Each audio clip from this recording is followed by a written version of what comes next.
This is your home for NMU sports. This is the Wildcat Sports Network. Derek Miceli joined now by volleyball captain Sarah Kuehn, welcoming her back onto the show for what I think a second time this season. Then also we've got senior Gabby Martinez along with us. You may recall, if you have a really good memory, she was on last year. I've got a couple more things that I want to chat about here. We talked about the road trips. Sarah, I want to start with you specifically about this. You are kind of the one.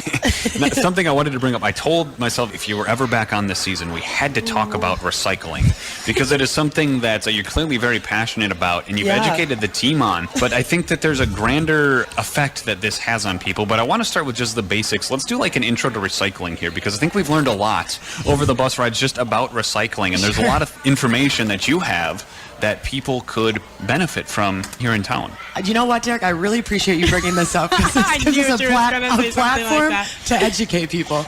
Yeah, so first of all, if you ever turn over a plastic item, any plastic item, a yogurt container, a plastic water bottle, there's a triangle on the bottom and it has a number in it. And those numbers are significant. Ones, twos, those are really easy things to recycle. Pretty much any city should be recycling those, I hope. Threes are typically accepted to four. Once you get up into like the fours and fives, some cities accept those and some don't. So you have to look into it. You can just Google it and it should be pretty easy to find. Perhaps call your local municipal management facility. Yeah, they'll tell you. So that's important to know. And then, I mean, paper products, pretty much all, it is a little bit sketchy. There's some aren't. Like if there's like a glossy layer to paper products, they're not recyclable typically, but you'd be surprised how much you can recycle.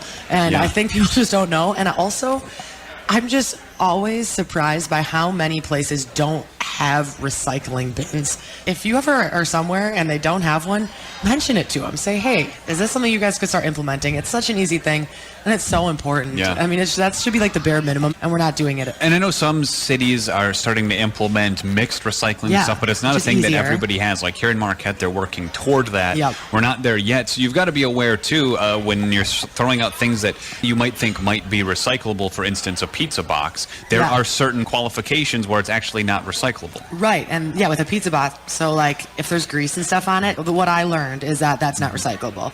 Everything I've heard is that like if there's food remains on something, you can't recycle that. So, I mean, I go the extra step and I will rip off the top of a pizza box, so like the part that has no grease on it, I recycle that and I throw away the bottom part that has all the grease. So, try to make up for the people who don't recycle. And I think the bigger thing at here that I wanted to get to that, Gabby, you can probably comment a little bit on this. What really stood out to me was just the effect, though, that one impassioned person can have on people around them. Because once Sarah starts talking about recycling, all of a sudden everybody else is more aware of it, right? And I found myself looking at the bottle I was holding and I was like, I should find a recycling bin for this. And I think it just goes to show you the effect that it has and that people sometimes think these issues are so big. How could we possibly combat climate change or recycling or insert whatever giant societal issue you feel passionate about but feel powerless for? I mean, what we have on the bus is an empirical, undeniable proof that there is an effect that one or a couple impassioned people can have on others around them and that it really does make a difference. For sure. I think like Sarah did impact the team. Thanks, Gabs. In a positive way. Okay, just implementing that change because it's like something simple that we can do. Be like more conscious about like looking at the number or like take it home with you and then recycle it when you get home. We all do it is the thing. Like we're all more aware of it. Or even if I don't and I catch myself doing it, I feel bad about it internally. Like there's a little something that's like, shoot. And if you ever, I mean, the thing about it is that like a volleyball team, like you'd be so surprised how much waste we produce. Like, and if you need evidence, there's so many documentaries out there. Look up your carbon footprint. One individual produces a ridiculous amount of waste in their lifetime, and then a volleyball team, I mean, I look at after we have one meal with to-go boxes, it's insane. And you figure there are how many teams across the country, across how many sports, in how many different organizations. Like, it hurts my heart.